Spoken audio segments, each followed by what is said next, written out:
தந்தை பெரியார் திராவிட கழக தோழர்களும் திராவிட முன்னேற்ற கழகத்தை ஆதரித்து துண்டு பிரசுரங்களை கொடுத்து வந்திருக்கக்கூடிய நிலையில் அங்கே கூடியிருந்த நாம் தமிழர் கட்சியினர் அராஜகமாக எங்களுடைய தோழர்களை தாக்கி காயப்படுத்தி அவர்கள் கையில் இருந்த துண்டறிக்கைகளெல்லாம் பிடுங்கி எறிந்து கடுமையான ஒரு காலித்தனத்தை இன்றைக்கு செய்திருக்கின்றார்கள்.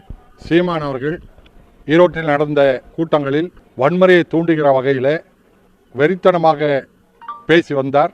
பெரியார் தொண்டர்கள் மீது இயக்கத்தினர் மீது வெடிகுண்டை வீசுவோம் என்று வெளிப்படையாகவே பேசியதனுடைய விளைவு இன்றைக்கு அமைதியாக சென்று கொண்டிருக்கின்ற தேர்தல் பணிகளிலே இன்றைக்கு கலவரத்தை தூண்டுகிற தன்மையை இன்றைக்கு உருவாக்கி இருக்கின்றது சீமானுடைய கட்சியினர். இது அரசு வேடிக்கை பார்த்து கொண்டிருக்கக்கூடாது.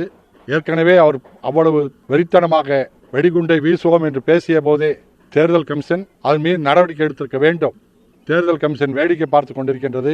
எங்களுடைய தோழர்கள் தாக்கப்பட்டிருக்கின்றார்கள்.